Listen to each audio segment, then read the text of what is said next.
centúries i centúries enrere. Els nostres avantpassats esperaren i esperaren, comptant els dies que els quedaven, perquè no només s'assequés la terra, sinó també els seus cors.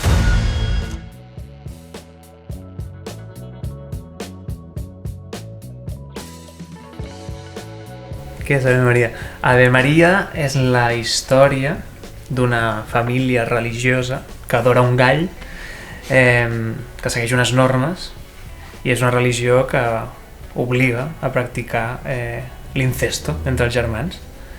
I bueno, bàsicament és un drama familiar sobre el que es diu, el que s'amaga, sobre jerarquies, sobre mals rotllos, i a partir d'aquí doncs, aquestes tensions i aquestes energies fa que acabi explotant. Pues bastant increïble, la veritat. Van ser 2 moments en els que el projecte no estava gens definit, i tots dos ens van aportar sobretot molts referents i moltes claus també a nivell de guió, de què ens podria funcionar més, què no. I jo crec que els dos van entrar en un moment molt clau que va ajudar sobretot com no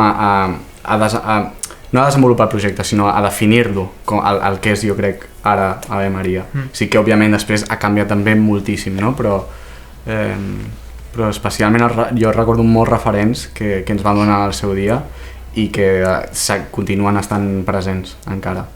És que són uns cineastes amb una cultura molt heavy, amb uns referents molt heavies, i tot i que la manera de fer cine és molt diferent, el que fan ells amb el que fem nosaltres, sí que nosaltres volíem fer un terror, un folk horror, però enfocat una mica des d'una manera més depurada, des d'una posada en escena més austera, costumistes. Llavors jo crec que venir ells d'un cine que tracta molt més en això, i també en les relacions, en com diem les coses, en com mirem, amb el tacte, doncs vam agafar algunes cosetes allà que teníem i vam intentar com trobar aquest gènere, aquesta manera de fer, que no és el terror que coneixem de Rec o d'Insidious o de lo que sea, sinó que és algo molt més depurat, molt més tranquil, molt més estàtic, en el bon sentit.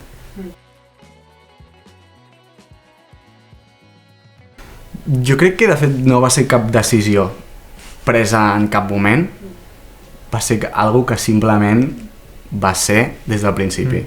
Sí, no sé, havia de ser així. En plan, ens hem criat en català, bueno, almenys jo particularment, vam rebre l'educació en català, sabíem que era una cosa que no s'havia fet, i si s'ha fet ha sigut cops comptats amb la mà. El repartiment que teníem dominava el català, i vam dir, anem a apostar per això, per què no fer-ho? Hi ha com una tendència a pensar que si ho faig en castellà, no, és que podria anar a moltíssims llocs. Doncs ara mateix Ave Maria s'està veient a Llatinoamèrica i està en català. Hi ha una creença de, hòstia, si ho faig en anglès és que aniré a Amèrica, aniré a tot arreu. No va així. Bueno, sense anar més lluny, i amb el Carràs, en els Oscars, en així a lo gran de lo típic, doncs també se'n va guanyar Parasite. Estem arribant a un punt que jo crec que s'ha de lluitar una mica en fer cinema en llengües més minoritàries, que no, per res és pitjor, i és un deure defensar la llengua i fer cine escrit dirigit i entreveure't en català. Crec que era simplement una necessitat reivindicar el nostre idioma.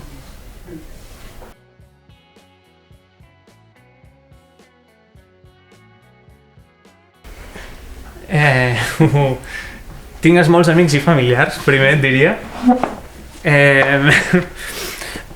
Jo diria de pensar a petita escala.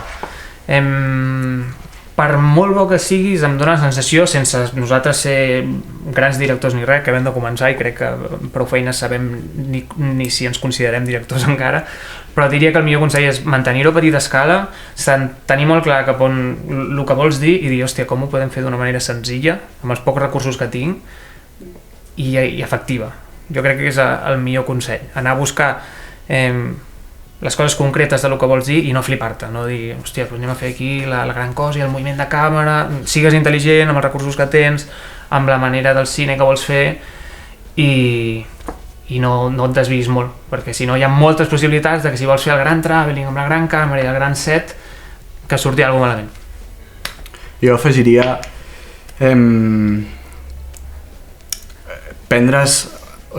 no prendre's, sinó escollir un projecte que et pugui permetre realment dedicar-hi molt de temps. Molt de temps a desenvolupar el guió, molt de temps a escoltar què té la gent a dir d'aquest guió, parlar amb els actors, assajar-ho, tornar enrere, refer, equivocar-te, tornar a fer. Jo crec que el més important és això, escoltar, no llançar-te a la piscina amb una idea que potser et sembla increïble però només tens tu aquesta visió sobre això. A vegades sí és molt important, no? Però em sembla més important encara saber escoltar, saber tornar enrere, saber refer les coses i saber per què estàs fent cada cosa que estàs fent. I per aconseguir fer tot això jo crec que l'única eina possible és dedicar-hi temps. I per tant, per mi la decisió clau és escollir un projecte que et permeti dedicar-hi temps. 100%. I en aquest sentit que no passa res, si t'equivoques, em refereixo, t'equivocaràs. És la teva primera pel·li, és el teu primer guió de llargmetratge que plasmaràs en realitat. És un fet que hi haurà coses que voldràs canviar perquè evolucionaràs com a artista, com a director, com a escriptor, com a guionista, com el que sigui, i t'equivocaràs, però jo crec que es forma una mica de part del camí i és el que has dit, que sigui un projecte que t'agradi, que puguis dedicar-li el temps i les ganes perquè tiri endavant, perquè són projectes super llargs. Nosaltres ha sigut potser 3 anys des del principi, des que es va escriure la primera paraula, però hi ha pel·lis que tarden 5-6 anys. Són uns temps super llargs que o bé ho fas amb ganes i amb il·lusió i perquè realment és el que vols fer o no tiraràs endavant.